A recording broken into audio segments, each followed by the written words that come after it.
السلام علیکم ورحمۃ اللہ وبرکاتہ۔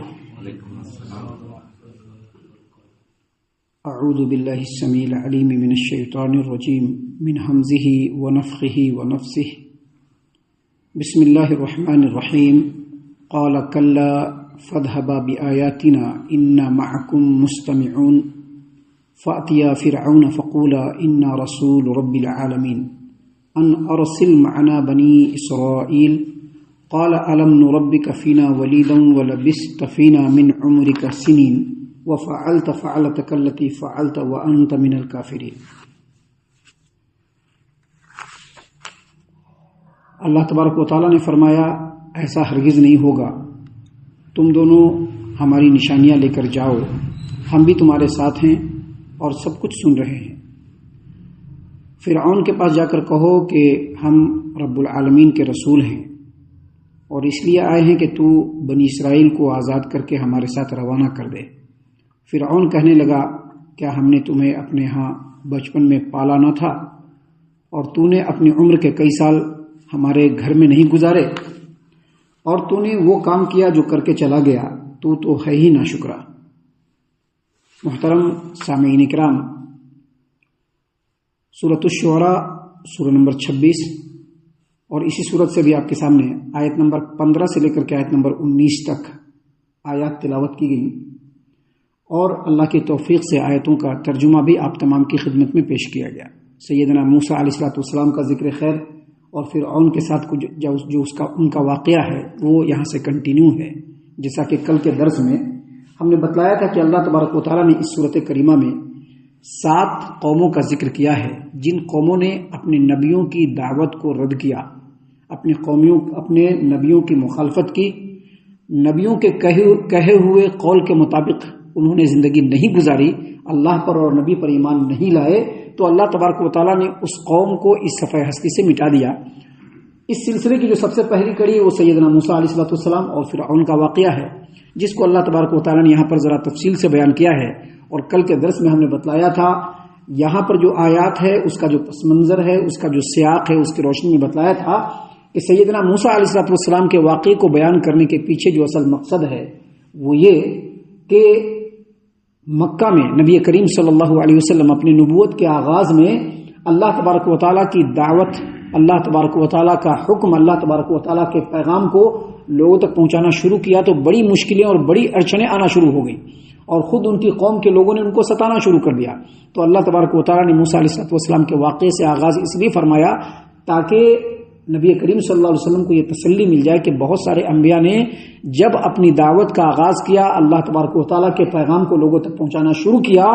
تو جیسا نبی صلی اللہ علیہ وسلم کو پریشانی اور آزمائشیں آ رہی ہیں اس سے زیادہ آزمائشوں سے ان کو گزرنا پڑا۔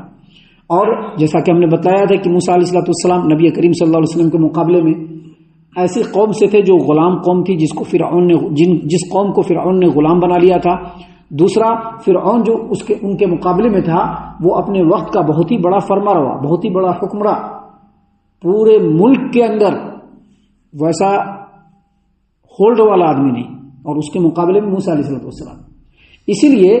جب اللہ تبارک و تعالیٰ نے موسیٰ علیہ السلام کو رسول بنایا اور کہا کہ فرعون کے پاس جاؤ، وہ بڑا ہی سرکش ہو گیا ہے، وہ اپنے آپ کو رب اعلیٰ کہتا ہے، اس کو جا کر کے بتاؤ، تو موسیٰ علیہ السلام کو ڈر لگ گیا، ان کے دل میں ذرا گھٹن محسوس ہوئی۔ کیوں گھٹن محسوس ہوئی؟ کیونکہ ایک تو فرعون کے گھر میں ان کی پرورش ہوئی تھی، بچپن اور جوانی کا کچھ حصہ ان کا وہیں پہ گزرا۔ دوسرا، فرعون کے قوم کے ایک آدمی کو انہوں نے ایک تھپڑ مارا تھا جس کی وجہ سے وہ مر گیا تھا، تو یہ ڈر اور خوف تھا جس کا اظہار موسیٰ علیہ السلام نے اللہ تبارک و تعالیٰ کے سامنے کیا اور کہا کہ مجھے ڈر ہے کہ کہیں مجھ کو وہ مار نہ دے، مجھ کو ڈر ہے کہ کہیں وہ مجھ کو مار نہ دے، آپ سے گزارش ہے، آپ سے التجا ہے کہ آپ میرے بھائی ہارون کو رسول بنا کر کے میرے ساتھ بھیج دیجئے۔ سامعین کرام، جب اپنے ڈر کا اظہار اللہ کے نبی رسول کلیم اللہ موسیٰ علیہ السلام نے اللہ تبارک و تعالیٰ کی بارگاہ میں کیا تو اللہ تبارک و تعالیٰ نے کہا کلا، اللہ نے فرمایا قال کلا، اللہ نے فرمایا ہرگز نہیں، ایسا نہیں ہوگا، فاذهبا بآیاتنا انا معکم مستمعون، تم دونوں ہماری نشانیاں لے کر کے جاؤ، ہم بھی تمہارے ساتھ ہیں اور سب کچھ دیکھ رہے ہیں، نگرانی کر رہے ہیں۔ فَأْتِيَا فرعون کے پاس جاؤ، فقولا اور تم دونوں ان کو کہو کہ انا رسول رب العالمین، ہم رب العالمین کے رسول ہیں۔ یعنی جب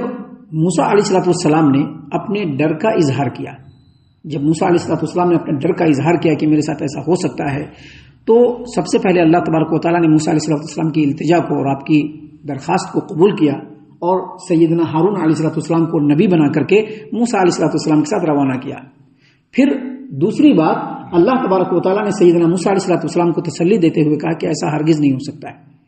فرعون کا کوئی بھی لشکر تمہارا بال بیکا بھی نہیں کر سکتا ہے۔ کیوں نہیں کر سکتا؟ اس کی دو وجہ ہے۔ پہلی وجہ یہ کہ اللہ تمہارے ساتھ ایسے دو عظیم ترین معجزے دے کر کے بھیج رہا ہے جو اس بات کا پکا ثبوت ہوگا کہ تم اللہ کے رسول ہو۔ اور آپ کو معلوم ہے کہ اللہ کے رسول موسیٰ علیہ السلام کو اللہ تبارک و تعالیٰ نے جب فرعون کے پاس بھیجا تو دو اہم معجزہ دیا تھا۔ ایک عصا دیا تھا جس کو وہ ڈالتے تھے تو بالکل اژدہا سانپ بن جاتا تھا، جس کو دیکھ کر کے لوگوں کے دل میں ہیبت اور ڈر سما جاتا تھا۔ اور دوسرا معجزہ موسیٰ علیہ السلام کو یہ دیا کہ جب وہ اپنے ہاتھ کو جیب میں ڈالتے اور جب نکالتے تو بالکل ید بیضا بن جاتا تھا، چمکتا ہوا ہاتھ بن جاتا تھا۔ یہ دو نشانیاں اللہ تبارک و تعالیٰ نے دی اور کہا کہ جو دو نشانیاں ہیں، ان دو نشانیوں کی موجودگی میں یہ اس بات کا پکا ثبوت ہوگا کہ تم اللہ تبارک و تعالیٰ کے بھیجے ہوئے رسول ہو۔ یہ پہلی بات ہے۔ اور دوسری بات یہ کہ میں اینی ٹائم تمہارے ساتھ ہوں، تمہاری نگرانی کر رہا ہوں، تم دو رہو گے، تمہارے ساتھ تیسرا میں رہوں گا۔ سامعین کرام، یہاں پر آیت کریمہ کے اس ٹکڑے سے بہت سارے لوگوں نے یہ کہنا شروع کر دیا کہ اللہ تبارک و تعالیٰ ہر جگہ موجود ہے، جبکہ اللہ تعالیٰ نے قرآن کریم میں واضح طور پر کہا ہے کہ اللہ تبارک و تعالیٰ عرش پر مستوی ہے، اپنی ذات کے اعتبار سے عرش پر مستوی ہے۔ لیکن اللہ تبارک و تعالیٰ کا جو علم ہے، اللہ تبارک و تعالیٰ کی جو قدرت ہے، وہ ہر جگہ پہ ہے۔ اللہ تبارک و تعالیٰ کا علم، اللہ تبارک و تعالیٰ کی قدرت اور جو اللہ تبارک و تعالیٰ کی صفات ہے وہ ہر جگہ پہ ہے۔ چاہے دنیا کے کسی بھی خطے میں کیسے بھی استھتی میں جو کوئی بھی مخلوق ہو، اگر وہ اللہ کو پکارے گا تو اللہ اس کو ضرور سنے گا اور اللہ تعالیٰ اس کے ساتھ ہے۔ تو اللہ تبارک و تعالیٰ نے یہی بات بیان کیا کہ دوسری وجہ یہ ہے کہ میں تمہارے ساتھ رہوں گا، ہمیشہ تمہاری نگرانی، تمہاری نگہداشت اور تمہاری باتوں کو سنتا رہوں گا۔ جب اس طرح کی تسلی دے دی تو سیدنا موسیٰ علیہ السلام نکل گئے، فرعون کے دربار کی طرف نکل گئے۔ اللہ تبارک و تعالیٰ نے ان کو حکم دے کر کے کہا کہ فاتیا فرعون کے پاس جاؤ، فقولا اور تم دونوں ان کو کہنا، انا رسول رب العالمین، ہم رب العالمین کے رسول ہیں، ان ارسل معنا بنی اسرائیل، اور ہم اس لیے آئے ہیں کہ تو بنی اسرائیل کو آزاد کر کے ہمارے ساتھ روانہ کر دے۔ موسیٰ علیہ السلام کو جو اللہ تبارک و تعالیٰ نے بنی اسرائیل کی طرف بھیجا، اس کے پیچھے دو وجہ تھی، دو دعوت کے اصول تھے۔ پہلا یہ کہ یہ بتلانا ہے کہ تم رب اعلیٰ نہیں ہو، تم اللہ نہیں ہو، رب العالمین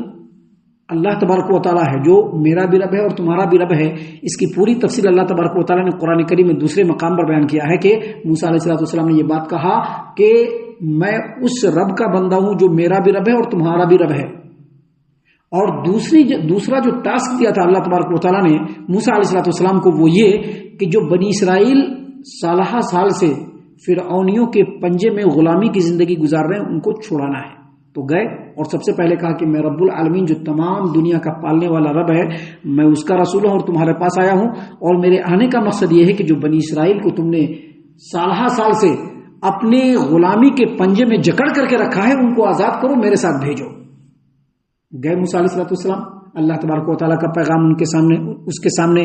بالکل جرأت مندانہ انداز میں بالکل سنا دیا۔ جب یہ بات سنائی تو وہی کچھ فرعون نے کہا جس کا خدشہ موسیٰ علیہ السلام کو تھا۔ کیا کہا اس نے کہا فرعون نے، الم نربک فینا ولیدا ولبست فینا من عمرک سنین، کیا ہم نے تمہیں اپنے گھر میں بچپن میں پالا نہیں تھا اور تو نے اپنی عمر کے کئی سال ہمارے ساتھ گزارے نہیں تھے؟ اور آگے کہا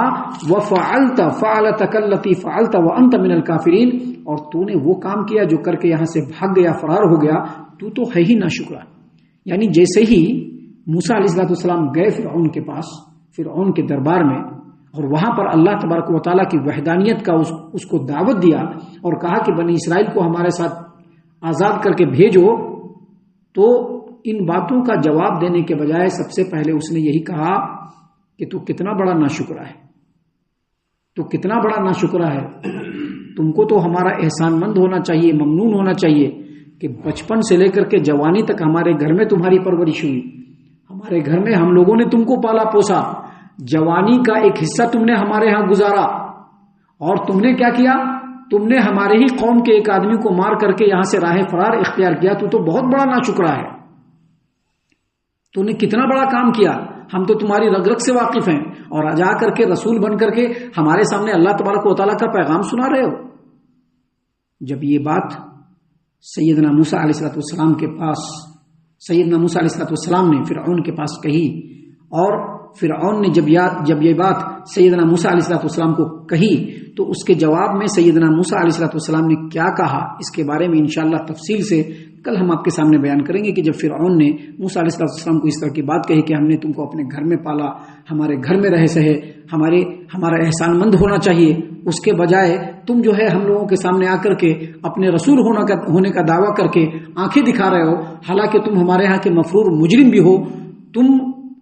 کس طرح سے جرأت مندی کے ساتھ یہ بات کر رہے ہو، ذرا بتلاؤ۔ تو اس کے جواب میں موسیٰ علیہ السلام نے جو باتیں کہی انشاءاللہ ان باتوں کو کل ہم آپ کے سامنے پیش کریں گے۔ ہم اللہ سے دعا کرتے ہیں کہ اللہ تعالی ہم تمام کو ان باتوں کے اوپر خوب غور و فکر اور تدبر کرنے کے ساتھ ساتھ ان باتوں پر عمل کرنے کی بھی توفیق عنایت فرمائے، آمین۔ اللہ تعالی ہم تمام کو صحیح معنوں میں پکا سچا مومن مسلمان بنائے، اللہ اور اس کے رسول صلی اللہ علیہ وسلم کی اطاعت و فرما برداری کرنے والا بنائے، صحابہ کرام رضی اللہ عنہم کے طریقے پر چلنے والا بنائے، جنت الفردوس میں جگہ عطا فرمائے۔ اے اللہ ہم تمام کو جہنم سے پناہ دے، اے رب العالمین ہم تمام کو جہنم سے پناہ دے، اے مالک الملک ہم تمام کو جہنم سے پناہ دے، آمین یا رب العالمین۔ وما علینا الا البلاغ المبین۔